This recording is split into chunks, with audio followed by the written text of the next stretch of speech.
আজি 27/3/2024 বৰ্ষৰ প্ৰাতঃ মুৰলী। ওম শান্তি। বাপ দাদা মধুবন। আজি বাবাই কৈছে, মৰমৰ সন্তানসকল, সত্য কথা শুনাওতা এজনেই পিতা, সেয়েহে পিতাৰ পৰাহে শুনা, মনুষ্যৰ পৰা নহয়। এজন পিতাৰ পৰা শুনোতা সকলেই জ্ঞানী। প্ৰশ্ন: যিসকল আত্মা নিজৰ দেৱী দেৱতাকুলৰ হ'ব, তেওঁলোকৰ মুখ্য লক্ষণ কি হ'ব? উত্তৰ: তেওঁলোকৰ এই জ্ঞান বহুত ভাল আৰু মিঠা লাগিব।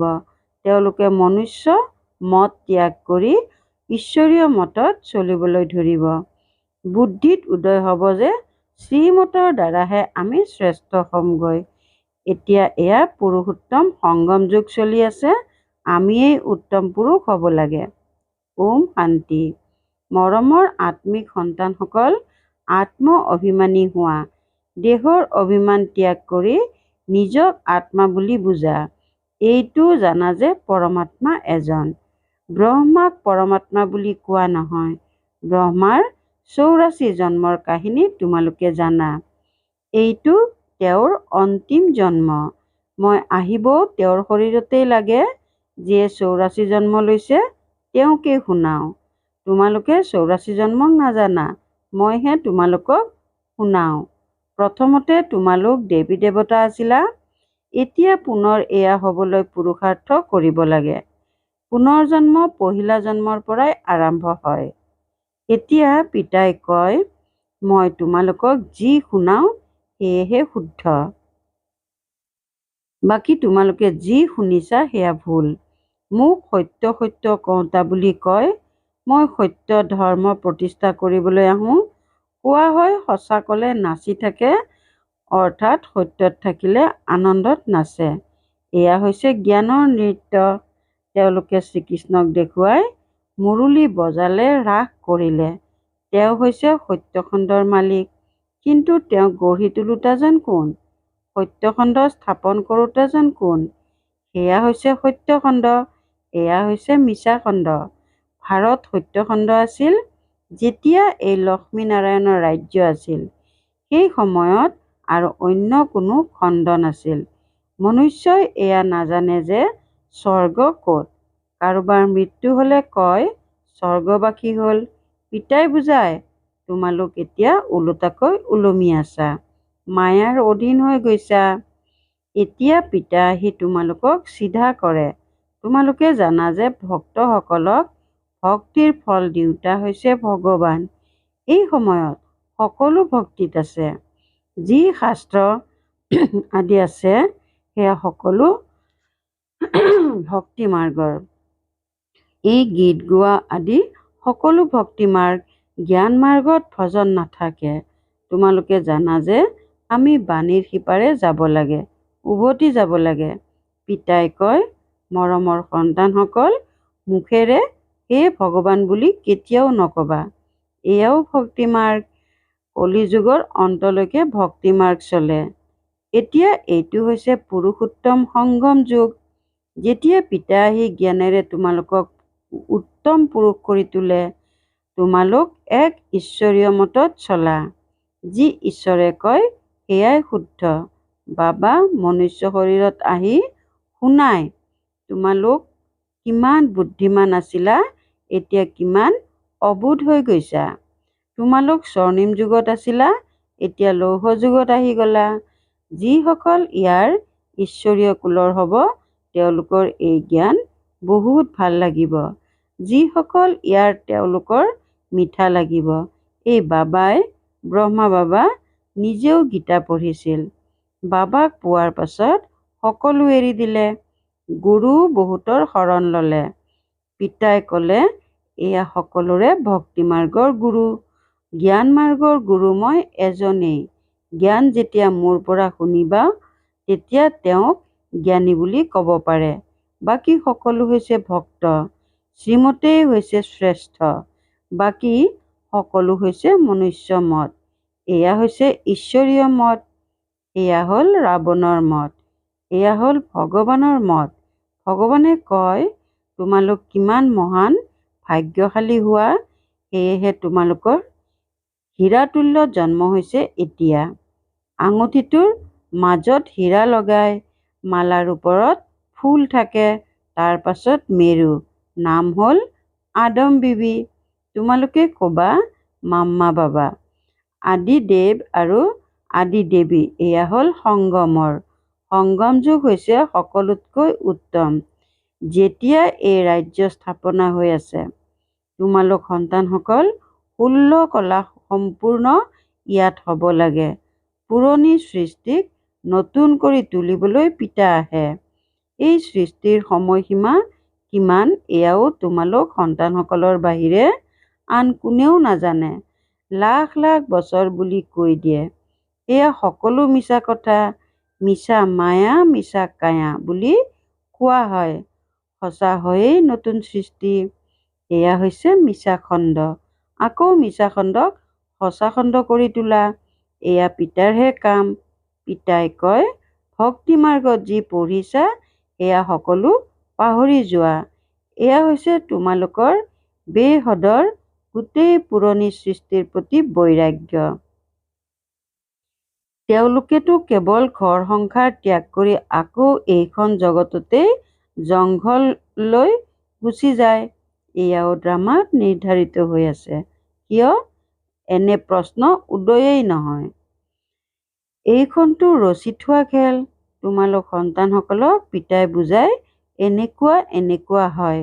অন্য যি ধৰ্মাৱলম্বী আছে তেওঁলোক স্বৰ্গলৈ যাব নোৱাৰে। বৌদ্ধ বংশী, খ্ৰীষ্টিয়ান বংশী কোনোৱে স্বৰ্গলৈ নাহে। তেওঁলোক পাছত আহে। প্ৰথমে হৈছে দৈৱী কুল, তাৰ পাছত ইব্ৰাহিম, বুদ্ধ, যীশুখ্ৰীষ্ট আহি নিজৰ ধৰ্ম প্ৰতিষ্ঠা কৰে। বাবা পুৰুষোত্তম সংগম যুগত আহি দৈৱী ৰাজবংশ প্ৰতিষ্ঠা কৰে। যিকোনো আত্মা যেতিয়া আহে গৰ্ভতেই আহে। শিশুৱেও ডাঙৰ হয়। শিৱ বাবাতো সৰু ডাঙৰ নহয়, তেওঁ গৰ্ভৰ পৰাও জন্ম নলয়। বুদ্ধৰ আত্মাই প্ৰৱেশ কৰিলে বৌদ্ধ ধৰ্ম পূৰ্বতেতো নাথাকে। নিশ্চয় ইয়াৰ কোনোবা মনুষ্যৰ শৰীৰত প্ৰৱেশ কৰিব, পাছত নিশ্চয় গৰ্ভত আহিব। বৌদ্ধ ধৰ্ম এজনেই প্ৰতিষ্ঠা কৰিলে, আকৌ তেওঁৰ পিছত অন্যসকল আহি থাকিল। পাছলৈ বৃদ্ধি হৈ গ'ল। যেতিয়া লাখ লাখ হৈ যায় তেতিয়া আকৌ ৰাজত্ব চলে। বৌদ্ধসকলৰো ৰাজ্য আছিল। পিতাই বুজায়, এয়া সকলো পাছত আহে। তেওঁলোকক গুৰু বুলি কোৱা নহয়, গুৰু এজনেই। তেওঁতো নিজৰ ধৰ্ম প্ৰতিষ্ঠা আকৌ তললৈ আহি যায়। পিতাই সকলোকে ওপৰলৈ পঠিয়াই দিছিল, আকৌ মুক্তিধামৰ পৰা এজন এজনকৈ তললৈ আহে। তোমালোকো জীৱন মুক্তিৰ পৰা তললৈ আহা। তেনেকৈ তেওঁলোক আকৌ মুক্তিৰ পৰা তললৈ আহে। তেওঁলোকৰ মহিমা ক'ত? জ্ঞানটো সেই সময়ত প্ৰায় লোভ হৈ যায়। পিতাই জ্ঞান দিয়ে গতি সদগতিৰ কাৰণে। তেওঁ গৰ্ভত নাহে। এওঁৰ শৰীৰত বহি আছে, এওঁৰ অন্য নাম নাই। আনৰ শৰীৰৰ নাম থাকে। এওঁ হয়েই পৰমাত্মা। এওঁ জ্ঞানৰ সাগৰ। এই জ্ঞান প্ৰথমে আদি সনাতন দেৱী দেৱতা ধৰ্মাৱলম্বী আত্মাসকলে পায়, কিয়নো তেওঁলোকেহে ভক্তিৰ ফল পাব লাগে। ভক্তি তোমালোকেই আৰম্ভ কৰা। তোমালোককহে ফল দিওঁ। বাকী সকলো হৈছে আনুষংগিক, অৰ্থাৎ গৌণ। তেওঁলোকে 84 জন্মও নলয়। পিতাই বুজায়, সন্তানসকল, তোমালোক এতিয়া দেহী অভিমানী হোৱা, তাতো বুজি পায় এটা শৰীৰ এৰি অন্য এটা ল'ম। দুখৰ কথাই নাই, বিকাৰৰ কথাই নাই। বিকাৰ থাকে ৰাৱণ ৰাজ্যত। সেইখন হৈছে নিৰ্বিকাৰী সৃষ্টি। তোমালোকে বুজালেও মানি নলয়। কল্প পূৰ্বৰ দৰে যিসকলে মানি লয় তেওঁলোকেই পদ পায়। যিসকলে মানি নলয় তেওঁলোকে পদ নাপায়। সত্য যুগত সকলো পবিত্ৰ সুশান্তিত থাকে। সকলো মনোকামনা 21 জন্মৰ কাৰণে পূৰ্ণ হৈ যায়। সত্য যুগত কোনো কামনা নাথাকে। শস্য আদি সকলো প্ৰচুৰ পৰিমাণে পোৱা যায়। এই মুম্বাই, এতিয়া মুম্বাই, আগতে নাছিল। দেৱতাসকল খাৰুৱা ভূমিত নাথাকে। য'ত মিঠা নদী আছিল, ত'ত দেৱতাসকল আছিল, অলপ মনুষ্য আছিল, প্ৰত্যেকৰে বহুত মাটি আছিল। দেখুৱাই সুদামাই দুমুঠি চাউল দিয়ে, মহল পাই গ'ল। মনুষ্যই দান পুণ্য ঈশ্বৰৰ অৰ্থে কৰে, কিন্তু তেওঁ জানো ভিখাৰী? ঈশ্বৰটো হৈছে দাতা। ভাবে ঈশ্বৰে পৰৱৰ্তী জন্মত বহুত দিব। তোমালোকে দুমুঠি দিয়া, নতুন সৃষ্টিত বহুত লৈ লোৱা। তোমালোকে খৰচ কৰি সেৱা কেন্দ্ৰ আদি স্থাপনা কৰা, যাতে সকলোৱে শিক্ষা পায়। নিজৰ ধন খৰচ কৰা, আকৌ বাদশ্বাহীও তোমালোকেই লোৱা। পিতাই কয়, মইহে তোমালোকক মোৰ পৰিচয় দিওঁ, মোৰ পৰিচয় কোনেও নাজানে। মই আন কাৰো শৰীৰতো নাহোঁ। মই আহোঁৱেই এবাৰ, যেতিয়া পতিত সৃষ্টিক পৰিৱৰ্তন কৰিবলগীয়া হয়। মই হওঁৱেই পতিত পাৱন। মোৰ ভূমিকাই হৈছে সংগমত, সেয়াও সঠিক সময়তে আহোঁ। তোমালোকে জানো গম পোৱা যে শিৱ বাবা এওঁৰ শৰীৰত কেতিয়া প্ৰৱেশ কৰে? শ্ৰীকৃষ্ণৰ তিথি, তাৰিখ, মিনিট, মুহূৰ্ত লিখে। এওঁৰ কোনো মিনিট আদি উলিয়াব নোৱাৰে। এওঁ ব্ৰহ্মায়ো নাজানিছিলে। যেতিয়া জ্ঞান শুনালে, তেতিয়া গম পালে। আকৰ্ষিত কৰে। এওঁৰতো ব্ৰহ্মাৰ মামৰ লাগি আছিল। যেতিয়া পৰমপিতা পৰমাত্মা প্ৰৱেশ কৰিলে, তেতিয়া তোমালোক আকৰ্ষিত হলা, আৰু তোমালোক দৌৰি আহিলা। তোমালোকে কাৰোলৈ ভ্ৰূক্ষেপ নকৰিলা। পিতাই কয়, মইতো সম্পূৰ্ণ পবিত্ৰ, তোমালোক আত্মাত মামৰ লাগি আছে। এতিয়া সেয়া কেনেকৈ আঁতৰিব? ড্ৰামাত সকলো আত্মাই নিজৰ নিজৰ ভূমিকা পাইছে। এয়া অতি গূঢ় কথা। আত্মা কিমান সূক্ষ্ম, দিব্য দৃষ্টি অবিহনে আত্মাক কোনেও চাব নোৱাৰে। পিতা আহি তোমালোকক জ্ঞানৰ তৃতীয় নেত্ৰ প্ৰদান কৰে।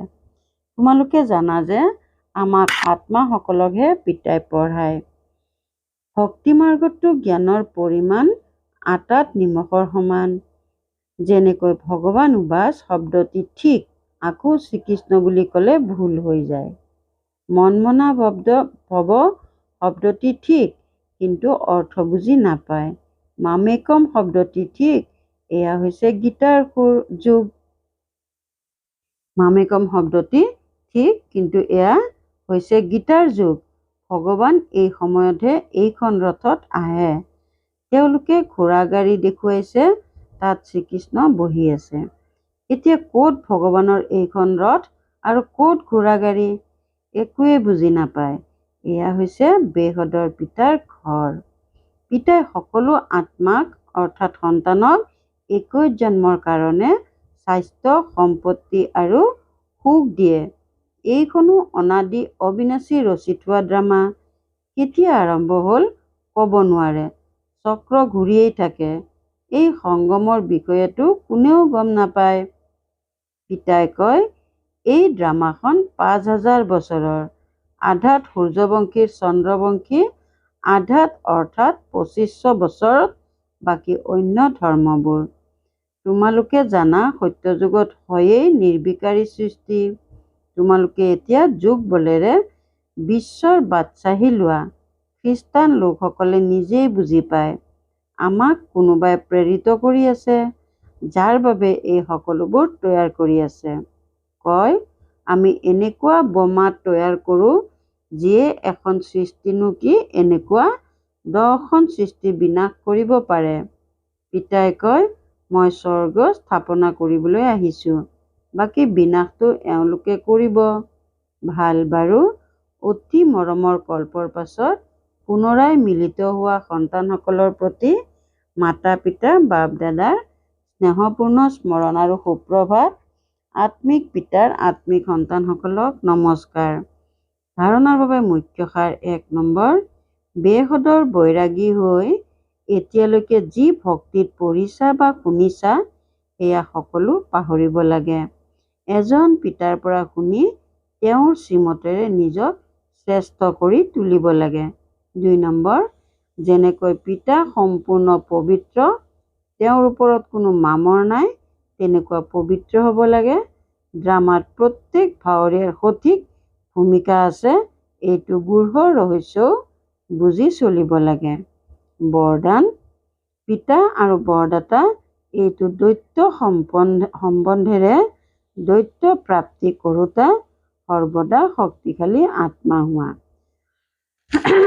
পিতা আৰু বৰদাতা এইটো দৈত্য সম্বন্ধেৰে দৈত্য প্ৰাপ্তি কৰোঁতা সৰ্বদা শক্তিশালী আত্মা হোৱা।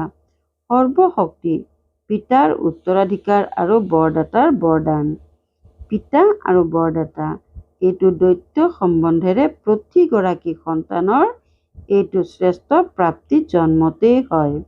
জন্মতেই পিতাই বালক তথা সৰ্বশক্তিৰ মালিক কৰি দিয়ে। লগতে বৰদাতাৰ হিচাপত জন্ম হওঁতে মাষ্টাৰ সৰ্বশক্তিমান কৰি সৰ্বশক্তিভৱৰ বৰদান দি দিয়ে। গতিকে এজনৰ দ্বাৰা এই দৈত্য অধিকাৰ প্ৰাপ্ত কৰাৰ বাবে সদায় শক্তিশালী হৈ যোৱা। শ্লোগান: দেহ আৰু দেহৰ লগতে পুৰণা স্বভাৱ, সংস্কাৰ আৰু ক্ৰুটিবোৰৰ পৰা উপৰাম হোৱা মানেই বিদেহী হোৱা। দেহ আৰু দেহৰ লগতে পুৰণা স্বভাৱ, সংস্কাৰ আৰু ক্ৰুটিবোৰৰ পৰা উপৰাম হোৱা মানেই বিদেহী হোৱা। ওম শান্তি। আমাৰ সকলোৰে অতি স্নেহী বাপ দাদাৰ অন্তৰত ৰাজ্য কৰোঁতা, নিজৰ জীৱন বা কৰ্তব্যৰ দ্বাৰা গুণদান কৰোঁতা, সদায় বিদেহী স্থিতিত স্থিত হৈ থাকি নিমিত্ত হৈ যজ্ঞৰক্ষক হওঁতা আৰু আনকো কৰি তোলোতা দাদী জানকীজীৰ আজি পুণ্য স্মৃতি দিৱস। তেওঁ ২৭ মাৰ্চ ২০২০ তাৰিখে অব্যক্ত লোক নিবাসী হ'ল। তেওঁৰ দ্বাৰা প্ৰাপ্ত হোৱা অমূল্য শিক্ষাসমূহ সদায় আমাৰ সকলোৰে কাণত প্ৰতিধ্বনিত হৈ থাকে। ১ নম্বৰ, নিজৰ ওপৰত আশীৰ্বাদ কৰিব লাগে, সেয়েহে সূক্ষ্ম অভিমানক চিনাক্ত কৰি সেয়া সোনকালে প্ৰাপ্ত কৰি দিয়া। ২ নম্বৰ, নিজৰ অৱস্থা এনেকুৱা অবিচলিত কৰি লোৱা যাতে সময় সংকল্প অলপো ব্যৰ্থত নাযায়। ৩ নম্বৰ, জগতৰ দুখ কষ্ট দূৰ কৰিবলৈ নিৰীহ আৰু অমায়িক হোৱা মাতৃৰ দৰে প্ৰতিপালন কৰা। ৪ নম্বৰ, অধিক ভাবিলে, ক'লে আৰু চিন্তা কৰিলে শক্তি খৰচ হয়, শান্ত হৈ থাকিলে শক্তি জমা হ'ব। ৫ নম্বৰ, পৰচিন্তন আৰু ঘৃণাৰ দৃষ্টি সমাপ্ত কৰি স্বচিন্তন আৰু প্ৰভু চিন্তন কৰা। ৬ নম্বৰ, ভাগ্যশালী আৰু আনন্দময়ী হৈ থাকিবলৈ হ'লে বাবাৰ আশীৰ্বাদ লৈ থাকা। ৭ নম্বৰ, কাৰো ভুল অন্তৰত নাৰাখিবা, অন্তৰ নিকা কৰি ৰাখিবা, তেতিয়া শান্তিত থাকিবা। ৮ নম্বৰ, তপস্বী হ'বলৈ ত্যাগী হোৱা, অলপো ইচ্ছা বা আসক্তি যাতে নাথাকে। ৯ নম্বৰ, নিজৰ স্থিতি উচ্চ কৰি তুলিবলৈ স্মৃতিত থকাৰ গুপ্ত অভ্যাস কৰি থাকা। সাধাৰণ কথা কোৱাৰ বা শুনাৰ অভ্যাস যাতে নাথাকে। ১০ নম্বৰ, নিজৰ শতগুণী দৃষ্টিবৃত্তিৰ দ্বাৰা পৰস্পৰ শতগুণী ব্যৱহাৰেৰে নিজৰ সম্পূৰ্ণতাক সমীপত আনা।